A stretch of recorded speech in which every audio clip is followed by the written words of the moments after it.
पिछली बार जो मैंने टॉपिक स्टार्ट किया था, एक्चुअली बीच में कुछ टेक्निकल इशू हुआ था जिस वजह से अपना जो लेक्चर वो बीच में ही छूट गया था। कोई बात नहीं, मैं फिर से करा देता हूँ वो टॉपिक। उस दिन हम लोग कर रहे थे प्राइमरी एंड सेकेंडरी कैरेक्टरिस्टिक्स। ठीक है, मेरी आवाज आ रही है ना क्लियरली?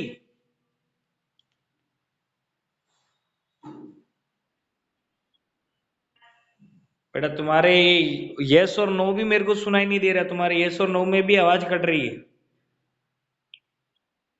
आ रही है ना? ओके, ठीक है ठीक है।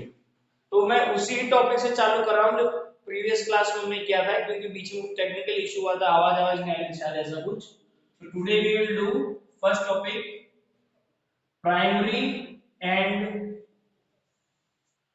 सेकेंडरी सेक्सुअल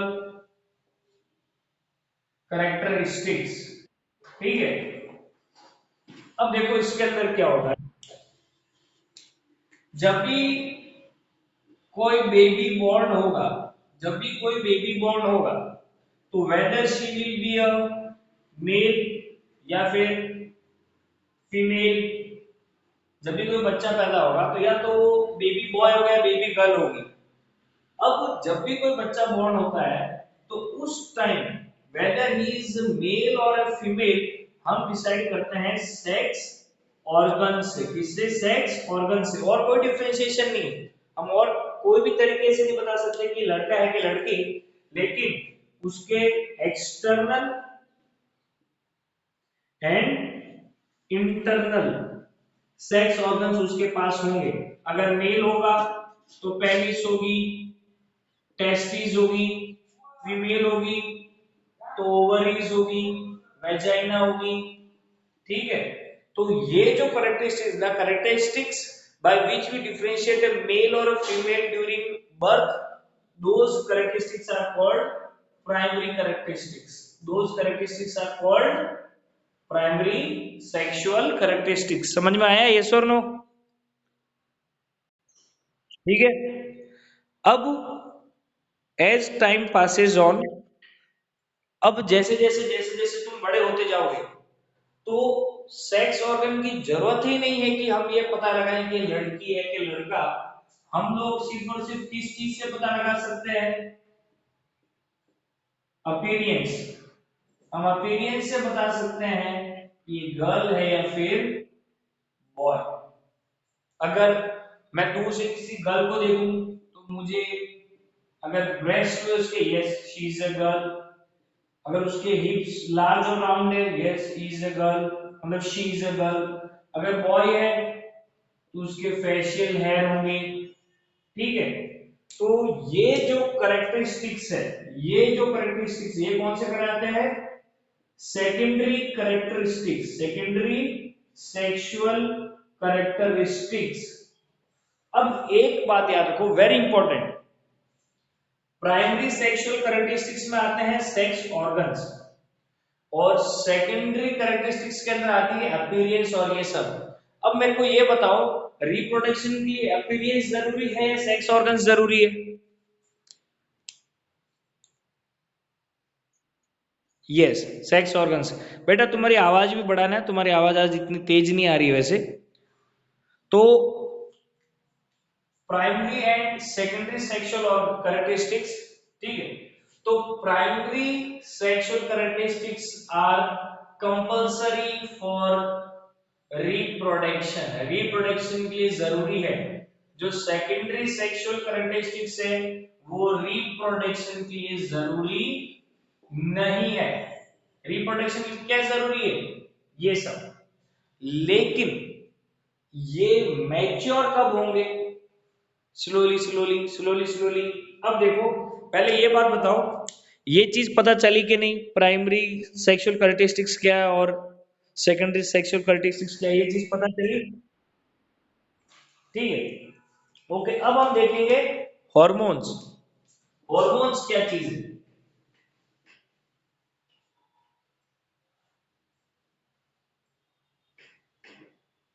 देखो, now we will see what are hormones. अब देखो, हॉर्मोन्स है क्या? अपनी बॉडी के अंदर कुछ स्पेशल सेल्स या फिर यू कैन से टिश्यूज होते हैं। ये मेरी बॉडी है, इसके अंदर कुछ स्पेशल ग्रुप ऑफ सेल होगा या कोई स्पेशल टिश्यू होगा। ये ग्रुप ऑफ सेल या फिर टिश्यू क्या करता होगा, कोई केमिकल रिलीज करेगा, कोई केमिकल रिलीज करेगा जिसको सेक्रेशन भी कहते हैं। ये ग्रुप ऑफ सेल या फिर टिश्यू कोई केमिकल रिलीज करेगा और वो जो केमिकल रिलीज कर रहा है उसको कहते हैं हार्मोन। गेटिंग इट, यस और नो? और हार्मोन को जो रिलीज करता जो सेल या फिर टिश्यू उसको कहते हैं ग्लैंड। तो हार्मोन्स कौन रिलीज करते हैं? ग्लैंड्स। अब ये हार्मोन क्या है? केमिकल है। ये हार्मोन मेरी बॉडी के किसी दूसरे पार्ट पर वर्क करेगा और ये हार्मोन जिस पार्ट पर वर्क करेगा उसको कहते हैं टारगेट साइट, उसको कहते हैं target site. Just for example, boys के अंदर होता है टेस्टिस, मेल के अंदर होता है टेस्टिस। टेस्टिस दो चीजें रिलीज करते हैं, स्पर्म जो कि सेक्स सेल है, गैमेट, और टेस्टिस रिलीज करता है एक हार्मोन जिसका नाम है टेस्टोस्टेरोन। टेस्टोस्टेरोन क्या है? हार्मोन है।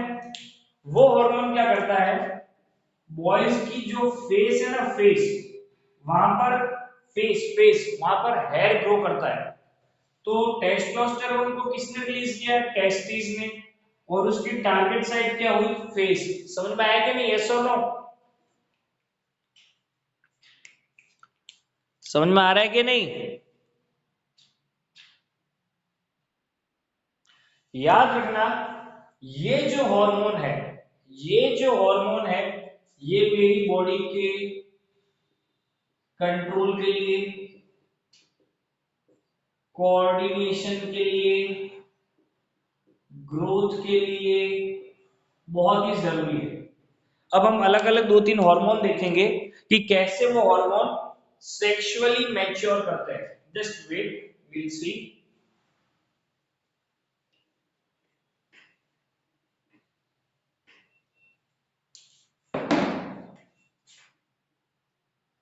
मेल, फीमेल, मेल के पास होते हैं सेक्स ऑर्गन्स, फीमेल के पास भी होते हैं सेक्स ऑर्गन्स। ठीक है? मेल के सेक्स ऑर्गन में एक चीज है टेस्टिस, फीमेल में है ओवरीज। ये क्या है? टेस्टिस एक पार्ट ऑफ सेक्स ऑर्गन है, ओवरीज भी पार्ट ऑफ सेक्स ऑर्गन है। अब ये टेस्टिस एक रिलीज करेगी टेस्टोस्टेरोन और ओवरीज रिलीज करेगी एस्ट्रोजन। ये है ग्लैंड्स। अब ये मेरी बॉडी के अंदर चेंज करेंगे और याद रखना वेरी इंपॉर्टेंट, यही वो हार्मोन है, यही वो हार्मोन्स है जो कि सेकेंडरी सेक्सुअल कैरेक्टरिस्टिक्स लाते हैं। सेकेंडरी सेक्सुअल कैरेक्टरिस्टिक्स इन्हीं हार्मोन्स की वजह से आते हैं। मेल के अंदर कौन सा हार्मोन? टेस्टोस्टेरोन। और फीमेल के अंदर कौन सा? एस्ट्रोजन। ठीक है? यही वो दो हार्मोन है। पहले पैदा होते ही कौन सा होता है? Primary sexual characteristics. लेकिन बाद में बॉडी में जो टेस्टिस और ओवरीज है वो रिलीज करती है। याद रखना, टेस्टिस और ओवरीज ये हार्मोन कब रिलीज करती है? जब आपकी फिक्स्ड एज होने लगेगी, 10, 11, 12। फिर ये टेस्टोस्टेरोन अलग अलग टारगेट साइट पे जाएगा, आपकी मसल्स बढ़ा देगा, एडम्स एपल बढ़ाएगा। अगर फीमेल है तो उसके ब्रेस्ट, उसके भी हेयर्स की ग्रोथ होगी। ठीक है? तो very important, sexual secondary sexual characteristics are caused by hormones. In male, that hormone is testosterone which is released by testes. and in female that hormone is estrogen which is released by ovaries. इसका मतलब human body के अंदर reproduction में और उसके reproductive parts को mature करने में हॉर्मोन्स का बहुत लेना देना है. Got it? यस और नो? समझ में आया कि नहीं?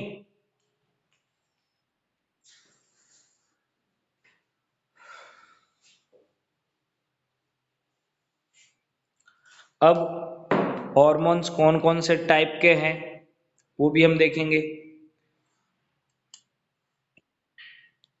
ठीक.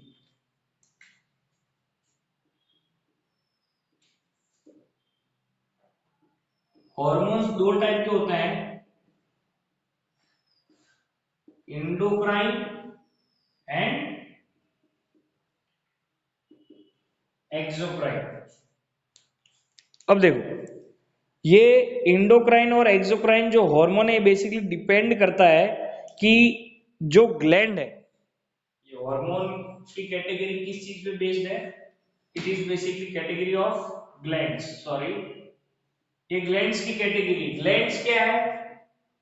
Organ releasing hormone. Hormone release करने वाले ऑर्गन के बारे में, मतलब जो ग्लैंड है that is that organ which is releasing the hormone. अब मेरे को एक बात बताओ, तुम लोग जब कभी किसी मिठाई की दुकान में जाते हो, कोई बहुत बड़ी मिठाई दिखाई देती है तो तुम्हारे मुंह में पानी आता है? यस और no?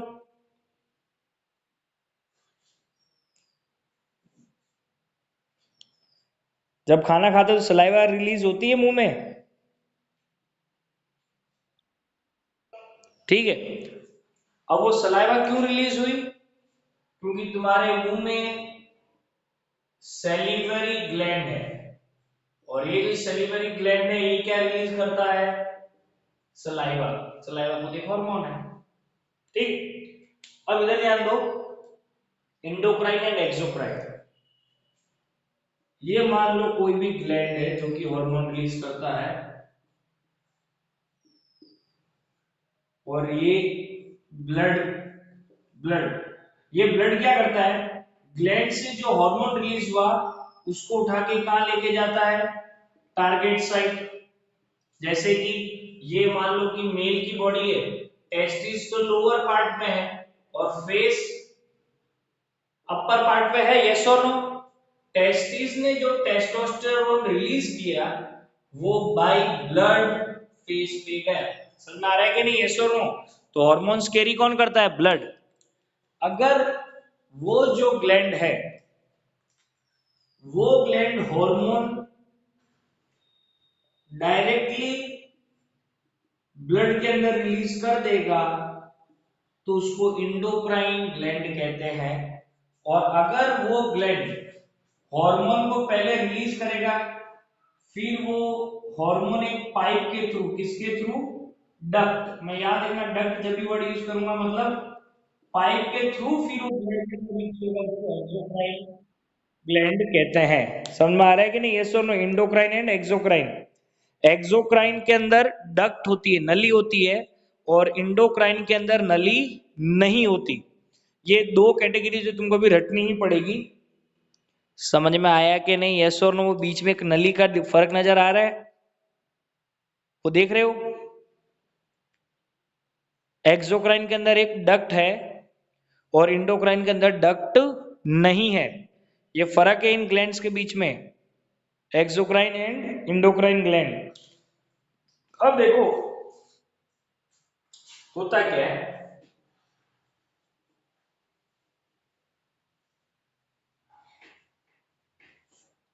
Now we will see reproductive phase.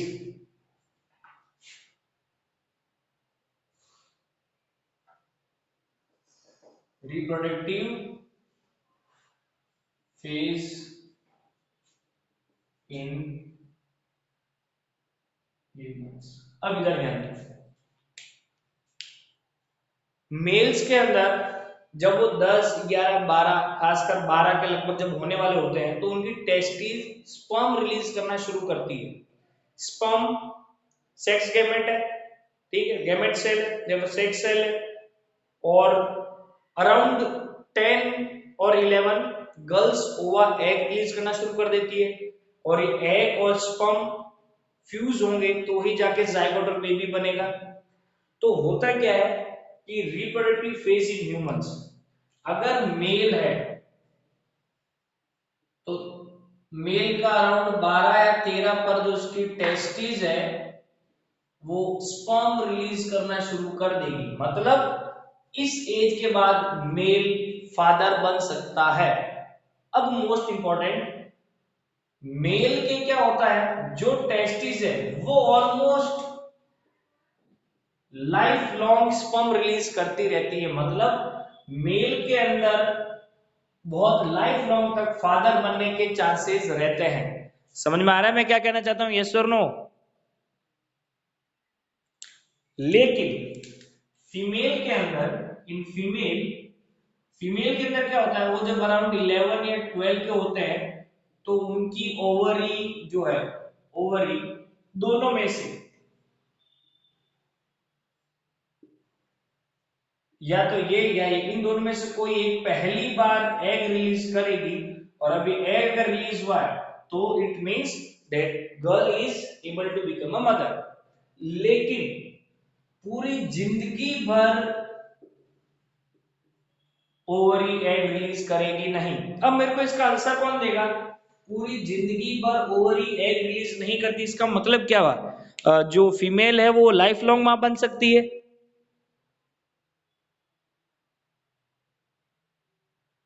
Try करो ट्राई।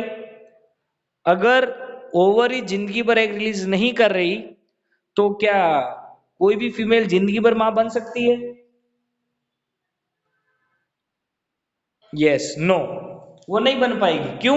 एग रिलीज नहीं हो रहा। तो मेल में तो क्या टेस्टिस ने स्पर्म रिलीज कर लाइफ लॉन्ग रहेगा। अब देखो फीमेल के अंदर कैसे रिप्रोडक्शन या फिर ये सब प्रोसेस होता हम देखते हैं।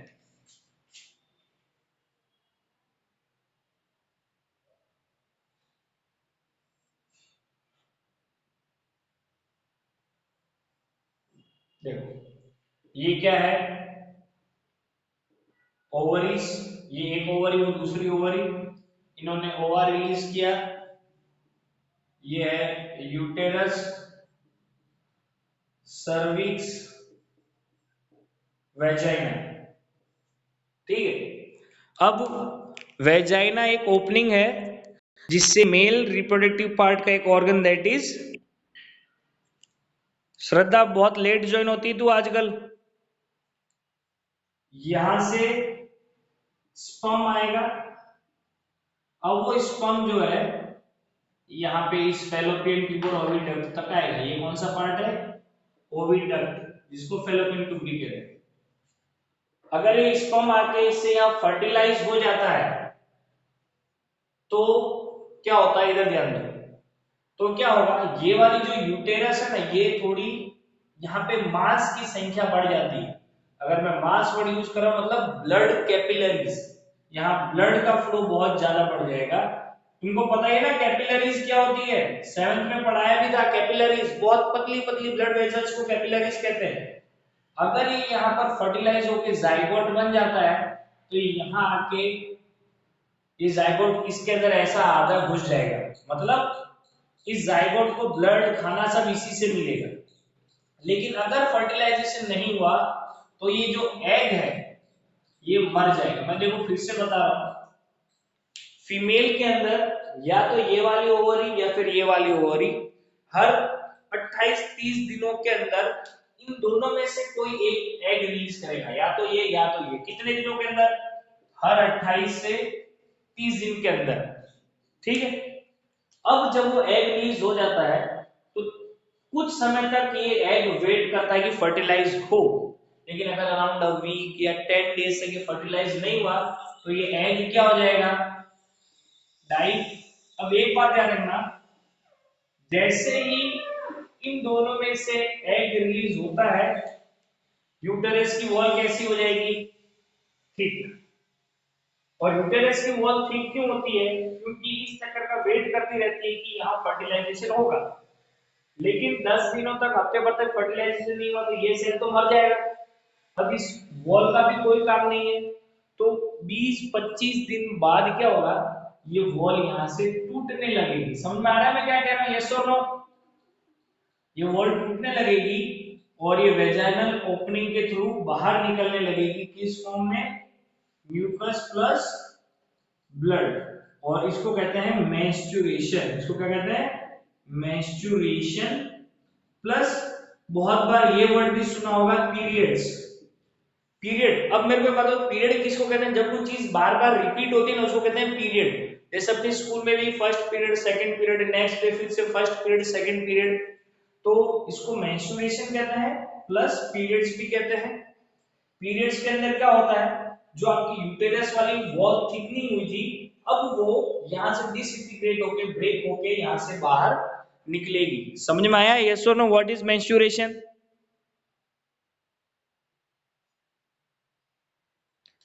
अरे यस और नो। अब जब फीमेल की एज 10 to 11 होती है, तब फर्स्ट बार इन दोनों में से कोई एक एग रिलीज करेगा, और जो फर्स्ट बार मेंस्ट्रुएशन होगा उसको क्या कहते हैं, मेनार्क। सबसे फर्स्ट जो मेंस्ट्रुएशन होता है वो। और जब फीमेल 40 या 45 साल की हो जाती है, फिर ये ओवरीज और एग रिलीज करेगी नहीं। इसका मतलब जैसे ही ओवरीज 40-45 पर एग रिलीज करना बंद कर देगी, उसके बाद फीमेल मदर बनेगी नहीं। और जो लास्ट मेंस्ट्रुएशन होगा उसको कहते हैं मेनोपॉज। Very important. इसका मतलब क्या हुआ, एक फीमेल उसके फर्स्ट मेंस्ट्रुएशन मेनार्क से लेकर उसके लास्ट मेंस्ट्रुएशन मेनोपॉज के बीच में ही मां बन सकती है, ना तो उससे पहले और ना ही उसके बाद में। समझ में आ गया?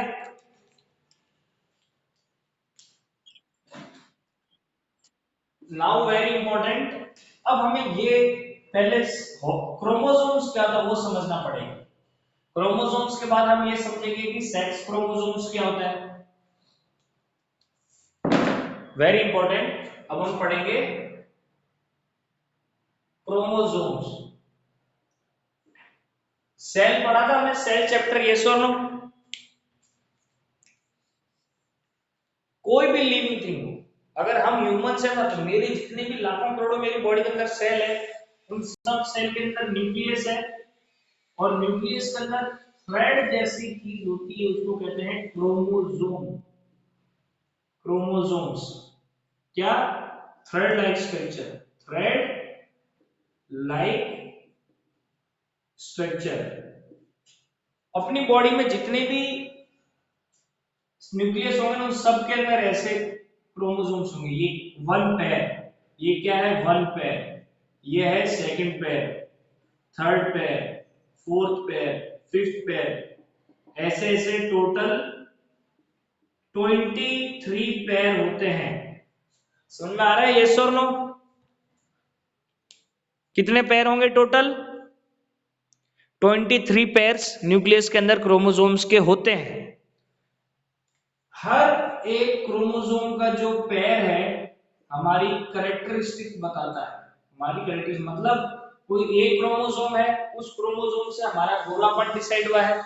देखो ये बताओ, इंसान गोरा भी होता है, काला भी होता है, हाइट में छोटा भी होता है, हाइट में लंबा भी होता है। क्यों? उसकी बॉडी की जो न्यूक्लियस है उसके अंदर क्रोमोसोम है, वो डिसाइड करेंगे कि वो लंबा होगा, काला होगा, कैसा होगा। ठीक है, तो कोई एक पैर होगा जो कि उसके लंबाईपन के बारे में बताएगा, कोई एक पैर होगा कि भाई चलो गोरा है, कैसा है, कोई एक उसके दांत आड़े टेढ़े होंगे या नहीं, कोई एक उसके कान आगे पीछे होंगे या नहीं, कोई एक क्रोमोसोम में इंफॉर्मेशन होगी उसकी आंखें भूरी होगी कि काली होगी कि नीली होगी। ऐसे ही एक पैर ऐसा होगा जो ये बताएगा कि वो लड़का है या लड़की। समझ में आ रहा है कि नहीं, यस और नो? अगर मेरी बॉडी का कोई भी सेल निकालोगे तो उसके अंदर मेरी सारी इंफॉर्मेशन होगी, और एक इंफॉर्मेशन मेरे सेल से ये मतलब, अगर मैं तुमको कोई एक सेल लाके दे दूं, चलो भाई पता लगाओ ये लड़की का है लड़के का, तुम उसके सेक्स क्रोमोसोम से पता लगा सकते हो। वो जो क्रोमोसोम ये बताता है कोई लड़का है या लड़की, उस क्रोमोसोम को कहते हैं सेक्स क्रोमोसोम। समझ में आ रहा है कि नहीं, यस और नो? अरे यस और नो? खाना नहीं खाते बेटा तुम लोग घर पे?